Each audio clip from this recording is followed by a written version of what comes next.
Fayyisaa Studio. Ya Fayyisaa Leellisaa lafa dhiiraa namne jarreen kaanoo maasumeka. Ya Fayyisaa Leellisaa lafa dhiiraa namne jarreen kaanoo maasumeka. Gurraan dhala 11 bara 1990 akka lakkoofsa Awurooppaa qabsaa'aan bilisummaa fi mirga namoomaa Afrikaa Kibbaa Neelsan Maandeellaa sirna apartaayidii Afrikaa Kibbaa keessa ture mormuu isaatiin hidhamee hidhaa waggoota 27 booda guyyaa hidhaarraa itti gadhiifamee ture.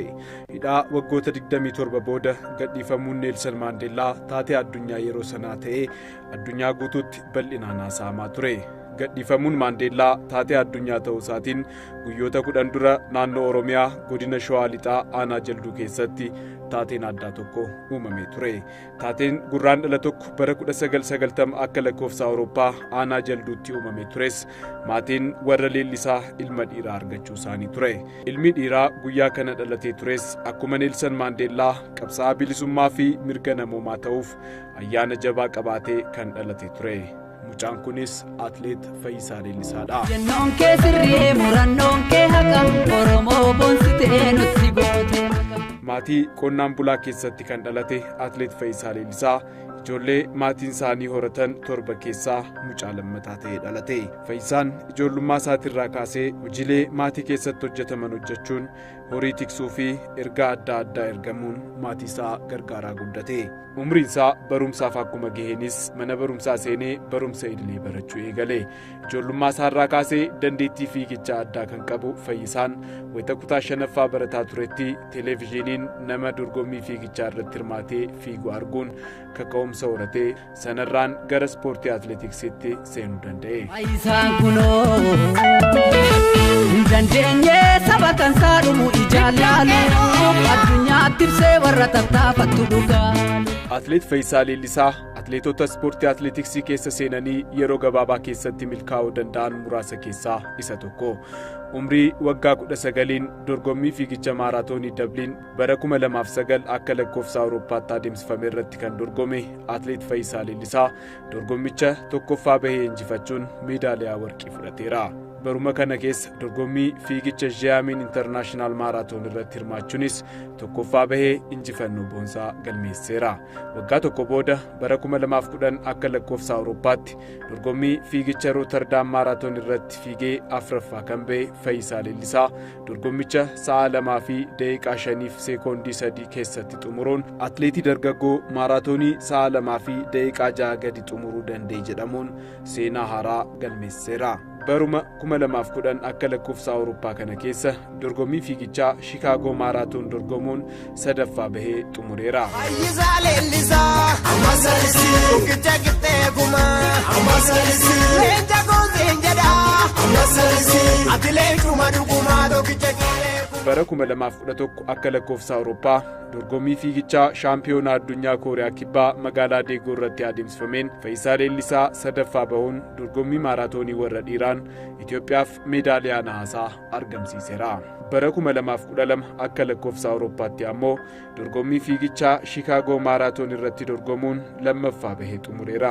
Dorgommii kana sa'a 2 fi daqiiqaa 4 fi sekoondii 52 keessatti xumuree kan seene Fayyisaa Leellisaa sa'a ofiisaa baay'ee gaarii jedhamu galmeesseera.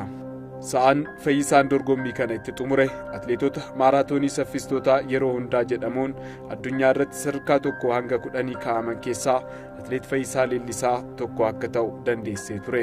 Baruma 2012 akka lakkoofsa Awurooppaa kanatti Fayyisaan dorgommii Tookiyoo maaraatoon irratti tokkoffaa bahee injifachuun meedaaliyaa warqii argateera.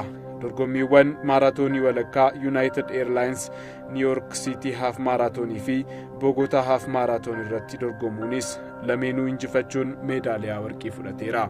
Leellisaa dhuma dorgommii isaa garte maliftee salaalte harka isaa ol qabee mormeera gabrummaa garte maliftee salaalte addunyaatti ibsatee dirqama Oromummaa garte maliftee salaalte. Atleet Fayyisaa Leellisaa ispoortii atleetiksii hojjetaa jiru keessatti nama hojii isaa kabajuu fi hojii isaatiif xiyyeeffannoo guddaa kennudha.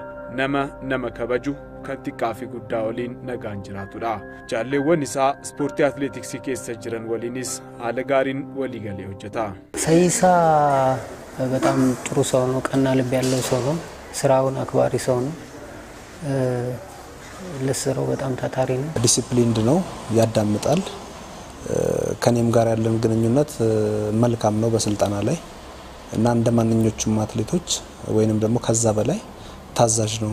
አትሌት ፈይሳ ሌሊሳ አትሌት ጭማ ናሙሰ ጋሪ ቀቡዳ አርጃፊ ሱረ ቀቤሳ ኡመመሳቲኒስ ጨሊሳዳ ጨሊሳ ተውስ ነመቱቱቃ ሂንጃለንዳ ሰቦና ነንቱቱቂና ጀዱፊ ሚደመ ነሞታስ ከንፌኔዳ ፈይሳን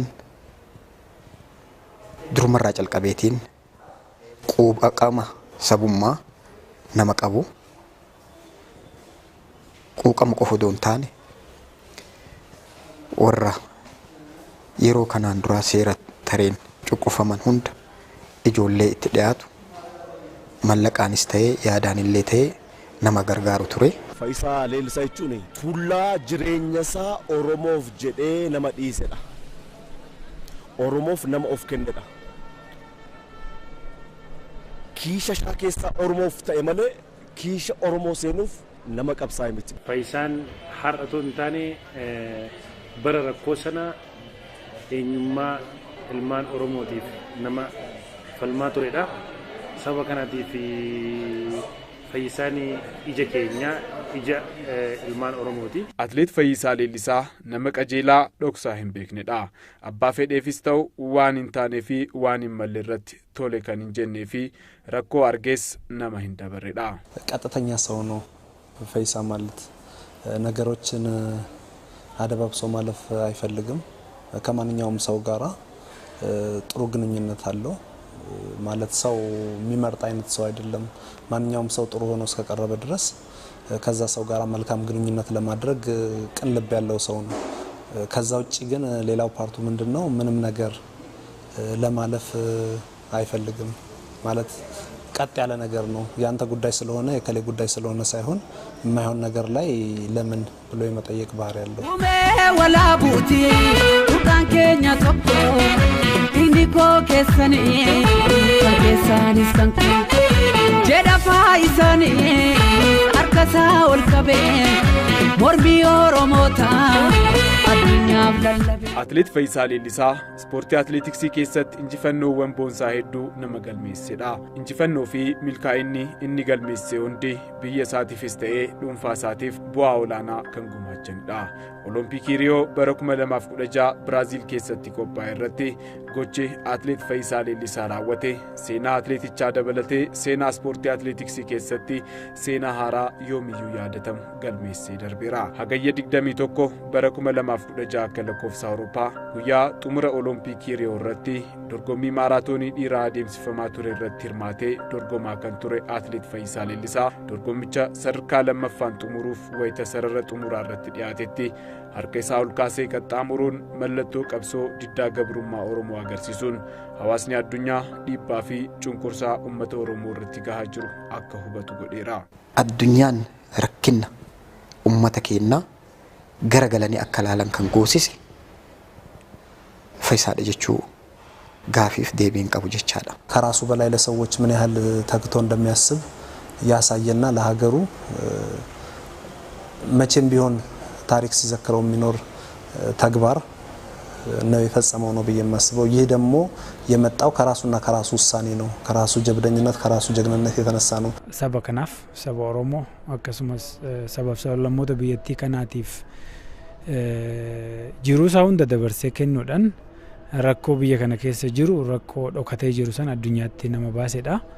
Kanaafu akkuma addunyaattu nama icon jedhamu nama baay'ee ija namaa ta'e jechuudha. ፈይሳ በአጠቃላይ ለኢትዮጵያ ትልቅ ባለውለታ ነው። በተለይ አሁን ላለንበት ሁኔታ ጥሩ አሻራ ጥሩ ያለፈ የራሱን ታሪክ በራሱ ጊዜ የጣፈ ሰው ነው። ሁሌም እኛ ኢትዮጵያኖች የሚያመንን ነገር በግልጽ ለዓለም ያሳወቀበት ነውና ለዛም ትልቅ ክብር ይገባዋል ብዬ ነው ማስበው። ኡመኒ ኦሮሞ ገብሩማፍ አርከ ከኔ የሮ ቀብሶ ዲሴ ትታይን ቀቡ ኡመኒ ኦሮሞ በረጨቤ አርከ ዲና ጀለቲ ኩፌራ ካሴ ከራ ገረገራቲን ቀብሳ ቱሬ ቀብሶ ገብሩማ ጀላ በሁፍ ታሱ ደበለቴ ዲባፊ ጭንቁርሳ ይሰረገው ሐዋሳ አዱኛፍ ቤክሲሱፊ ዱጋ ቀቡ ሁበቺሱፍ ኡመኒ ኦሮሞ ጃራ ቶኮ ኦል ያሊ ታይሳ ቱሩስ ነምኒ ጉረቲ ከኔን ቱሬ gochi atleet Fayyisaa Leellisaa Olompikii Riyoo irratti raawwate garuu namaatii fi carraaqqii uummata Oromoo jaarraa oliif osoo hin milkaa'in hafe guyyaa tokkotti milkeessuu kan danda'e ture. Guyyaa atleet Fayyisaa Leellisaa Riyootti harka ol fuudhee bahe gaafa sana qabsoon Oromoo biyya alaa irratti kan beekame. Beekamuu duwwaa miti dhiibbaadhaa fi hacuuccaa mootummaan Itoophiyaa suni Oromoo irratti godhaa ture gaafa sana bahe gaafa sana mul'ate waan waggaa dhibbattoo hin hojjetamin guyyaa tokko keessatti waan inni godheef jechuudha.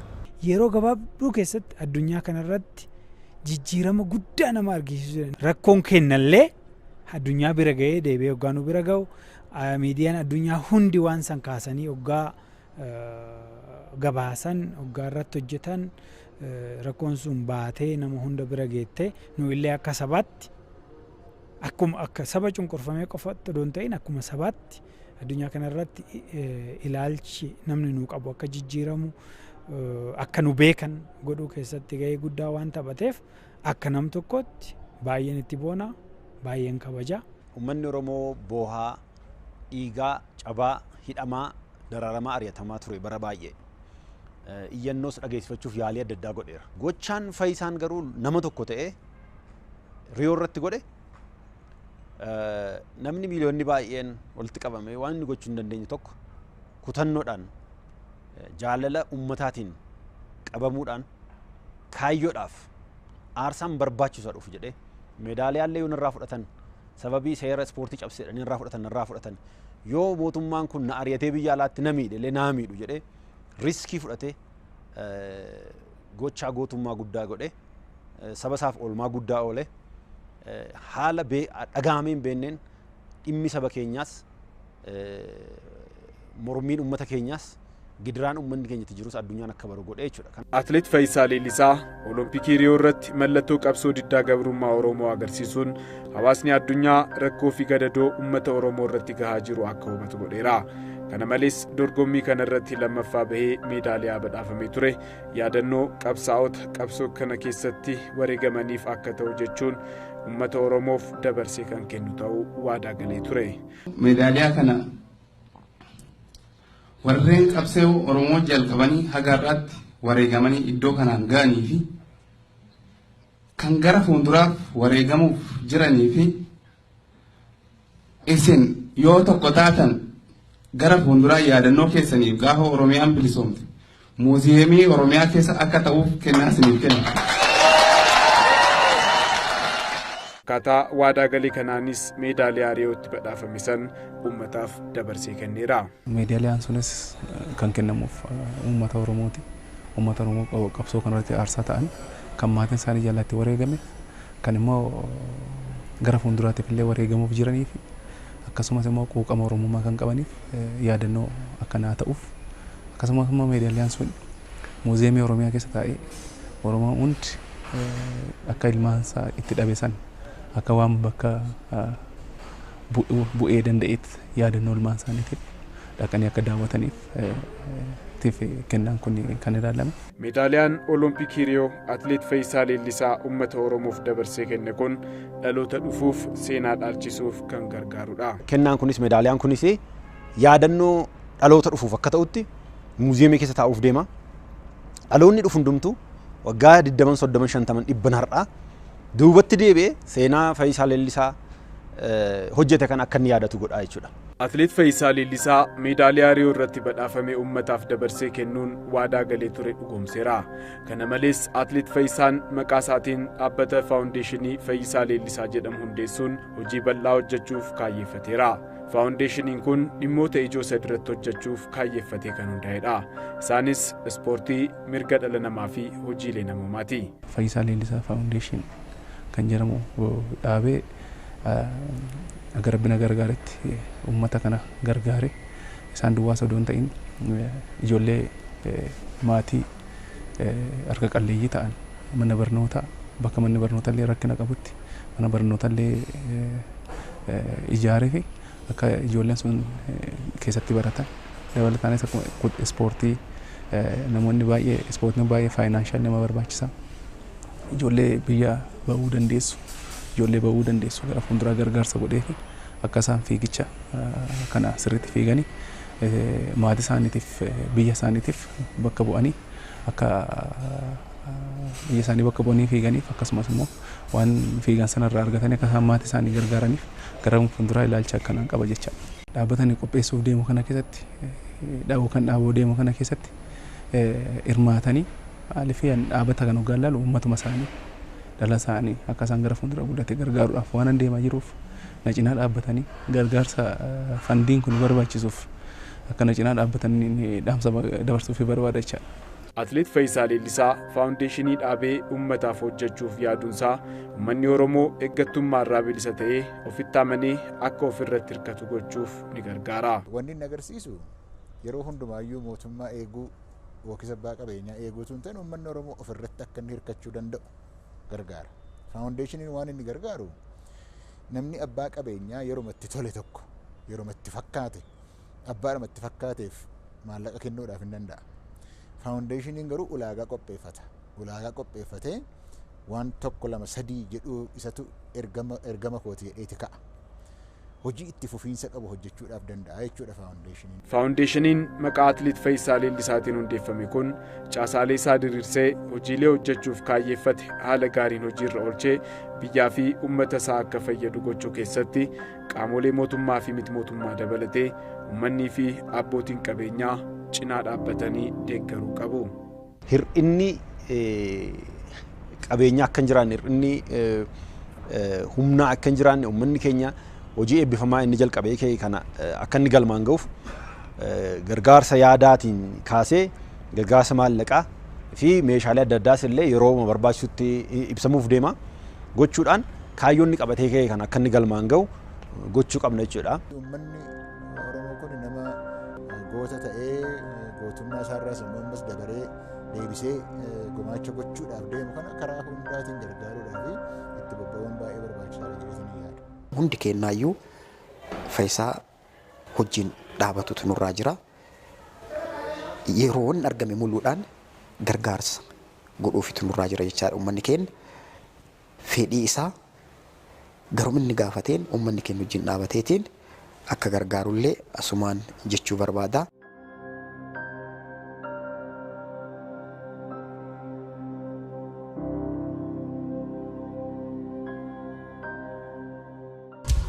FAYYIAA Studio.